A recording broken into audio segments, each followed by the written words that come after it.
The Stage Door Show, celebrating the independent artist.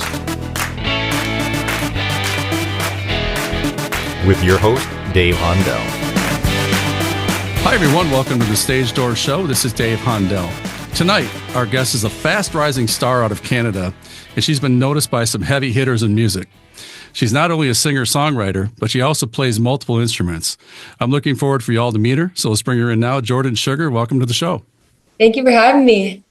Absolutely. It's such a pleasure. I've been really looking forward to this. Jordyn, I've seen a lot of your work, and you know, I know that there was a video that you did, Leaves Me, and it has a lot of hits on YouTube. And is that really the song that kind of got you noticed by some of the industry people like Justin Bieber?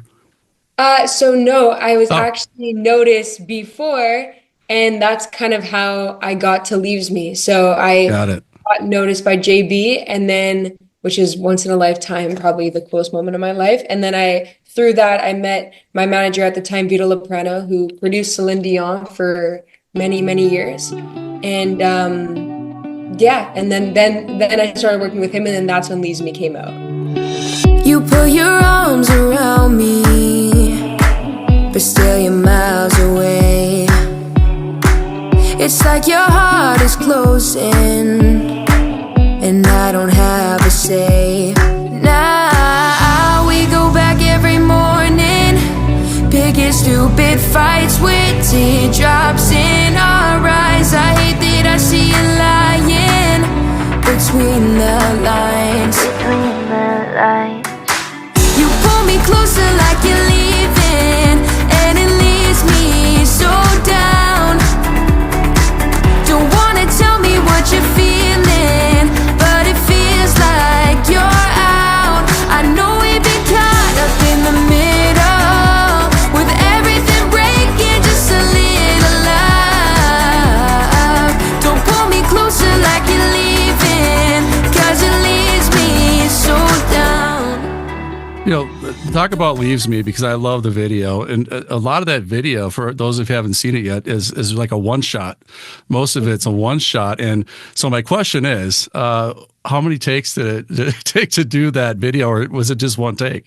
No. We probably did, I think we did 10 or 12, and we only had so much time to do it. And so we had one day to film that whole thing. I think we had like 4 hours to do 12 takes, and every 12 takes we had to, like, after every one, we had to redo the smoke machine, redo the drum set, put the sheet back on top. Everything had to get back in order. There was a few times that we forgot to like pick up the mic when I dropped it after, so like that threw us off for a take. Yeah. And then I remember we only had time for one more take, and they were like, you only have time to do one more. Like, we have a good one, but if you can make it the best, and every time it got better, and the last one is the one that's the video. So that's the best. Wow. I was like, I have no chance now. It has to be perfect. And I did my best to make it look as seamless as possible. Well, you did a great job. And, you know, as a music video director myself, I kudos to your director, to you, to everybody, that the people that were putting it together.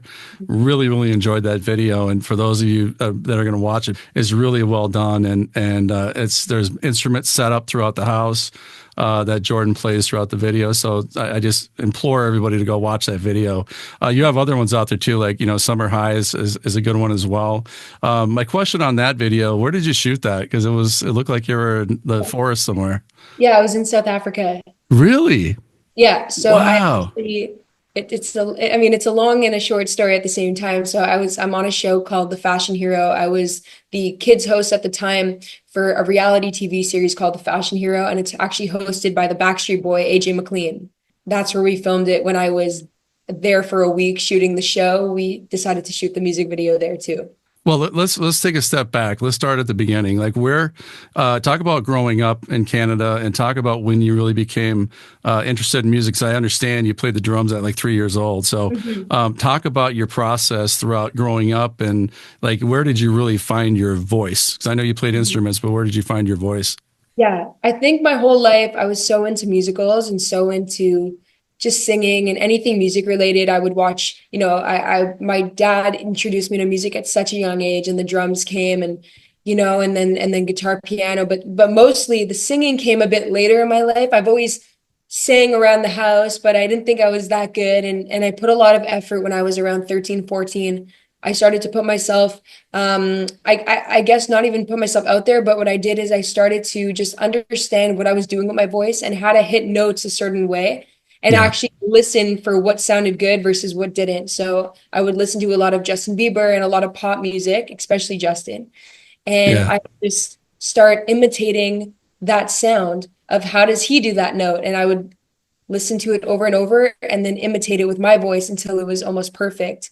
And that's how I kind of found my voice. But I only put myself on TikTok and to the world when I was 16 years old, 16. Well, for when you said later in life, everybody, she's 21 years old. Jordyn's 21. I mean, you're just getting started. I mean, Sarah, but think about that because, we have a lot of singers that listen to us and, talk about singing because, it's, and I talk about this in a lot of shows, but, you got to sing the right way. And so your throat or your vocal cords stay healthy. Right. So, and then as you're growing, I mean, you're still very young. So, I mean, have you thought about the voice change and have you thought about, is your voice going to stay where it is now, if it's going to change? And do you have a vocal coach to kind of work you through all that? Yeah, no, totally. When I first started, I had no idea what I was doing, and it led to a lot of pain in my voice growing up. So when I first started, I had pain every day. I would sing for 3, 4 hours a day. I didn't know what I was doing. I thought it was healthy, but it really wasn't. And I kind of fought every day to like, oh, I have a sore throat because I sang for so long. But I probably should have been like, I have a sore throat. How can I fix this? But in my head, I was just like, I'm getting better. So something's working. Now I have a vocal coach. I've had a vocal coach for the last 3, 4 years now, to just guide me where to sing properly. Because there's a right and there is a wrong way. And you got to train your whole life. There's never going to be a perfect singer. Even the most professional people still work with a vocal coach. And it's just something that you got to keep training. It's an instrument. It changes based on, weather and your mood and how much sleep you have and what you eat and the environment you're in and stress. Like anything can cause your voice to be up and down. But yeah, it's a daily thing that you just work at. And eventually it's like training anything. It's like going to the gym. That's what my vocal coach says, going to the gym. Yeah. And also you said you work with AJ McLean on the Fashion Hero TV show. And, talk about working with somebody like a Backstreet Boy like AJ McLean. Has he ever given you advice from the amount of tours that he's been on? And they're still touring now, even now. And, I'm about the same age as Backstreet Boys, but, talk about the longevity that he's had. And has he given you any advice? Oh yeah, totally. He says, it's quite an industry, but keep doing what you're doing, stay true to yourself, stay humble, keep working hard, keep writing your songs. You're going to get a lot of no's, but that's, it doesn't mean you're not good. It doesn't mean you're not talented. It's just the truth of the industry and what they're looking for at what time. And so he said, look, you have what it takes and you just got to keep, pursuing and keep dreaming and yeah, just go for it. Swimming in the ocean today, your love made me drift away.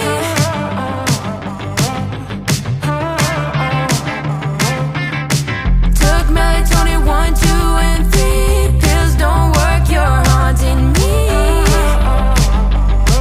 Yeah, you are haunting me. I knew that you were wrong right from the beginning. Oh, made me feel that bad kind of love.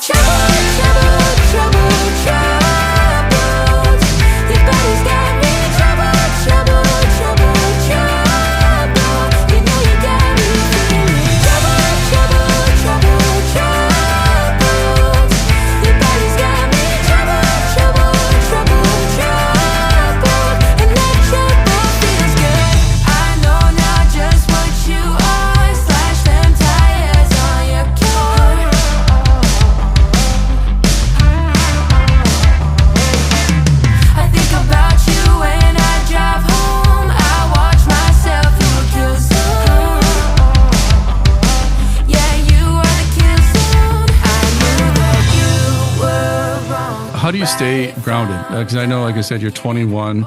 You're realistically, I mean, you've been doing this for many years, but the business is going to keep getting bigger for you. I mean, you're going to keep getting bigger opportunities. And how do you stay grounded? And what's your process to stay grounded when these opportunities come around, like the TV show, getting noticed by Justin Bieber and, Vito, everything like that. So how do you stay grounded like that? Yeah, I think I watched a lot of celebrities. Like I see how it can turn, and I know it's very simple as saying I'll never be like that. And you see it online, and almost they all go through it where they have a mishap, or this stuff starts going wrong, and everyone doesn't understand how can you be that way with everything that you've been given. And I think it's like anything, just I think it's the people around you that really make a difference. I have a really good team. It's a lot of my, it's my family, it's my friends. They always make sure that I'm good. If I don't want to do something, if something's not me, I know myself very well. So if something doesn't match my brand, who I am as a person, then they know it's not for me. They're not going to make me do something that they know I won't like, because then I won't enjoy it. And then that's where things start going. That's where it starts going bad. So I think just staying with a good group of people, making sure that they're real, people that I've known my whole life, that, they didn't just come out of the woodworks when I started getting all these opportunities. I know who they are, and I know who my real ones are. So, I think it's just knowing where I came from, knowing where I started, and just making sure to always remember that everyone starts somewhere. And, I had to work really hard for what I've got. And yeah, it's just grateful. I'm honestly just grateful for everything. So I just remember like how I started and all that stuff. Yeah. Well, you're a breath of fresh air, Jordyn. I have to tell you. I mean, I talk to a lot of artists, and just being in the industry myself for a long time, I can't say enough about your maturity for your age.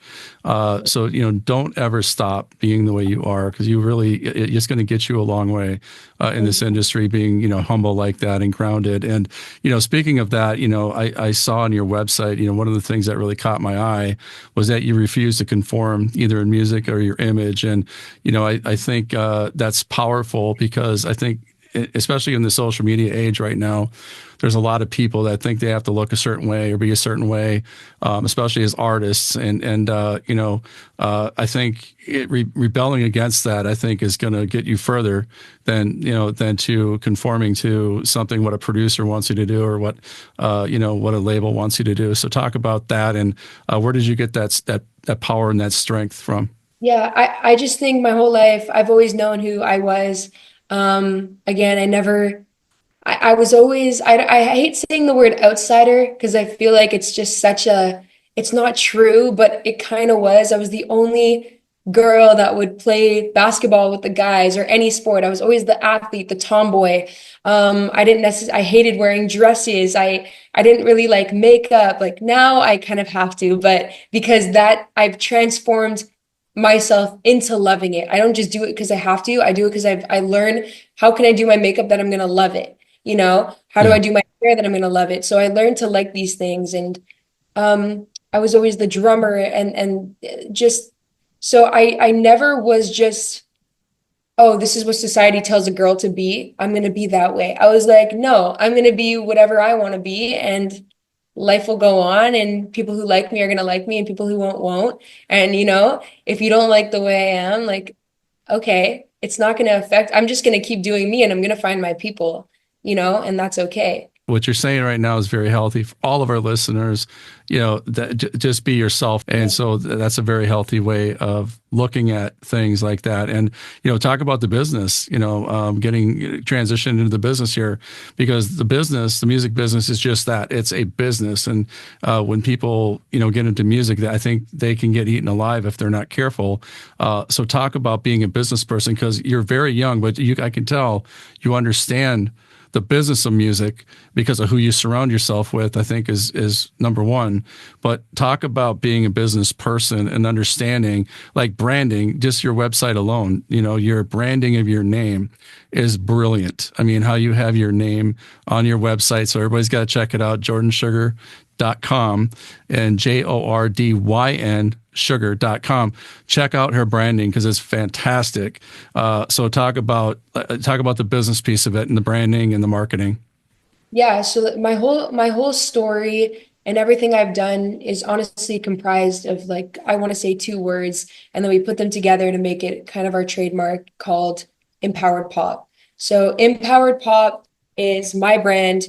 It's something that we trademarked, actually. So basically, my whole story was very driven by just being myself and not letting anyone tell me otherwise. And, I take advice, and I could be stubborn, but only to stay true to who I am. So, there's been times where they wanted me to dress a certain way, and I said, look, it's not me. So we either Right. find a way to resolve it, or it's not happening. Not in a stubborn way, just like, I'm not going to go out looking like that because I don't That's not feel who you are. comfortable.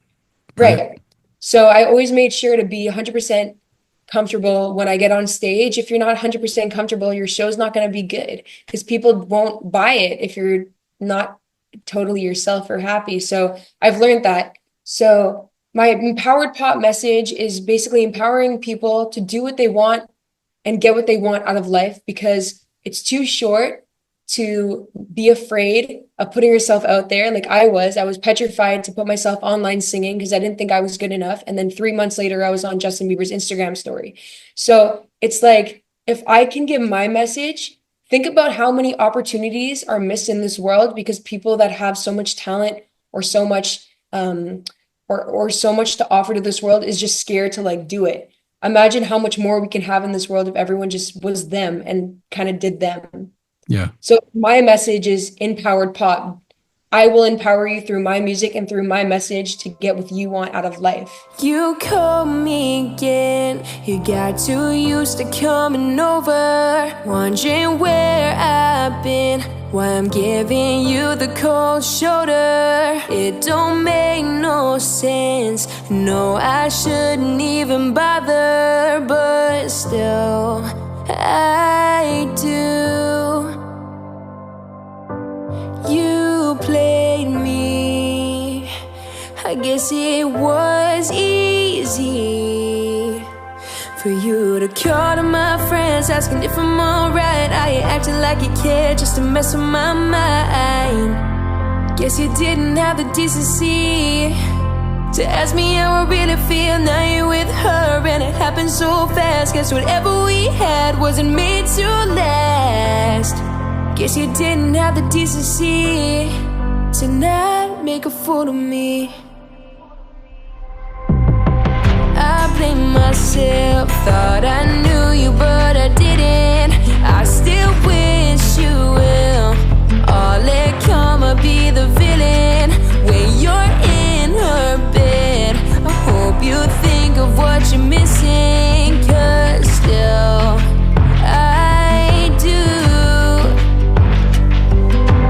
You played me, pull me in too deep. I guess it was easy for you to call to my friends asking if I'm alright. I acted like you cared just to mess with my mind. Guess you didn't have the decency to ask me how I really feel. Now you're with her and it happened so fast. Guess whatever we had wasn't made to last. Guess you didn't have the decency to not make a fool of me. Before, I interviewed you tonight, it came to my mind some of my favorite singers, Canadian singers back, when I was growing up, but, Avril Lavigne and Alanis Morissette. And, you talk about, powerful women and empowerment when it comes to music. I mean, who were your influences, I guess, growing up? I mean, and even now. Yeah, Justin Bieber was always the number one. Again, I remember going to his documentary, Never Say Never, at the age of, I was 7, and it changed my life. Like, seeing how this small town boy came from literally nothing and became the biggest sensation. That was so motivating. And I think it stuck with me more than I thought it did, up until I kind of realized that, oh, wait, that message stuck with me, the never say never message. And that's what I try to tell people. It's like, you really can never say never. Other female, I love Ariana Grande. Always loved her voice and her style. I think she's amazing. Even older than that, I go back to like Elton John. I love Elton John, always have. I think he's incredible. Growing up, loved him, and I still love all of his music. I have honestly, like, it goes to Shawn Mendes. Now it's like SZA, and I love Sabrina Carpenter. And honestly, like, everyone in the music industry has their own flavor. But I have so many influences. It's hard, but Justin Bieber will always be number one, and Michael Jackson, I have to say, is just he's the king, and Yeah. he is. I mean, I feel like everyone has a little bit of, influence from Michael. I think he's Yeah. incredible. A lot of my songs are very 80 influenced, so it really comes from that, 80s vibe. A lot of in early 2000s, like Katy Perry and Yeah. all Pink, like these people, they all like sat with me. All their music resonates, and I love the sound that it was. So yeah, I have so many influences from all generations. Yeah. So, I mean, what do you want to do a few years down the road? I mean, do you want to be touring? Do you want to be Yeah. still in the recording studio? I mean, what are your plans, your short-term plans? Short term, we're working on an EP. We're working on more songs. I'm in studio the last few months working on it. It's definitely, look, when I first started, I was 17 years old. Now I'm 21. My sound changed, my voice changed, and my experiences have obviously transformed. And 17 to 21, it's a big gap Yeah. when you're growing up, and a lot can happen. So I want to say that my message will always stay, empowerment, but I'm also, 21. So it's going to grow up with me. And I think people are really going to like the maturity of the conversations that I'm having in my songs and the themes that are happening. It's a little bit goofy and a little bit silly, but some of them are just real life experiences that we all go through at a certain time. So I think people are really going to like my new stuff. It's going to be very different, but still Jordyn Sugar. When can we expect some new material? Yeah, Do you have a time? in the next few months. I want to Okay. say the next few weeks, we're gonna be letting people know that there's stuff coming out, and then obviously touring. Touring in the near future is definitely something I want to do right away, because I love performing. It's my favorite thing to do. Going to the studios is something I love to do. Writing something I love, but there's something about hitting the stage that I've never felt any better, to be honest. Yeah, it's amazing. What kind of artists you want to collaborate with? I mean, this might be a dumb question, but what's your dream collaboration? I think you probably mentioned them already, but who would you like to collaborate with? Honestly, I'd be grateful to collaborate with any of them at any point in time. I think there's a way to always, make a cool collab with anyone who's trending or anyone who's really big. Obviously, I'm very biased. I say Justin Bieber, but I would be very grateful to do it with anyone. I love SZA. I love Shawn Mendes, Sabrina Carpenter. They're all amazing. So honestly, at this point, I know I would be grateful to work with any of them. So I love that. that.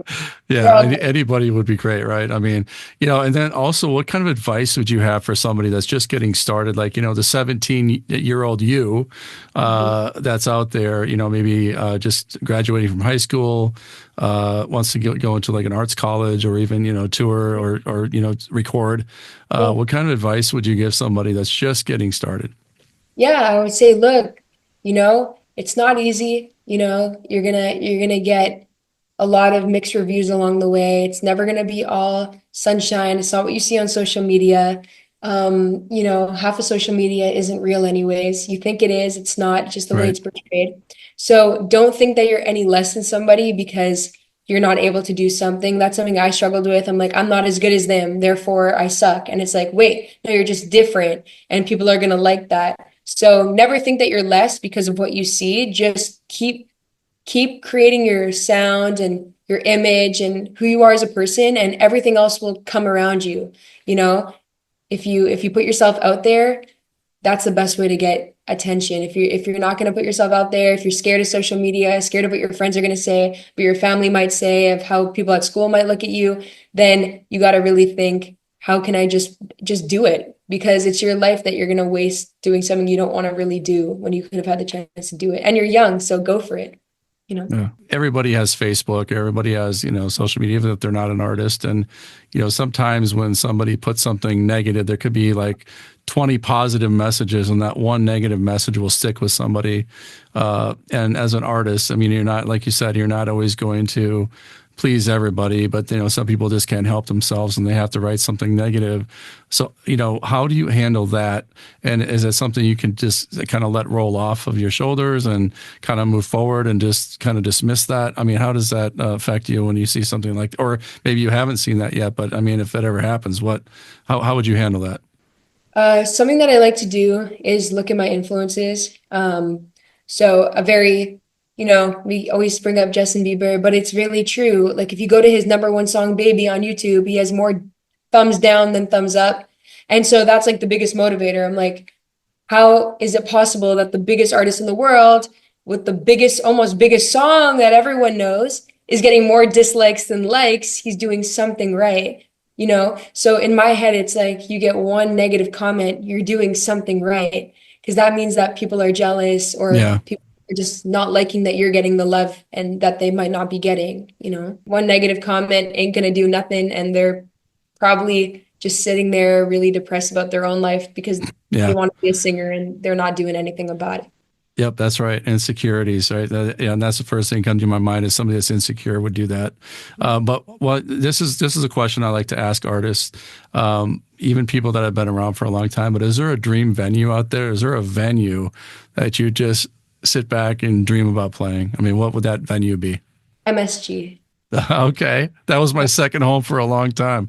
Worked right across the street from MSG for many years, and I love that venue. So I love to hear that answer. So yeah. It's like the I made it answer. It's like, once you sell out MSG, it's like, okay, you've done something right. No, but I honestly, and it might be more of like, just the feeling would be just as kind of rewarding if I sell out the Bell Center in Montreal where I live. I feel like that would be just so fulfilling to know that like you've made it in your own city. And so that when that happens, that will be really cool to know that like, your city's got you and they like you and they, your music, and that would be really cool.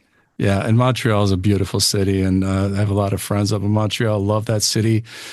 So, before we go, I'm going to ask you this question. I ask everybody this question, but when it's all said and done, I know you're very young. You have a long way to go.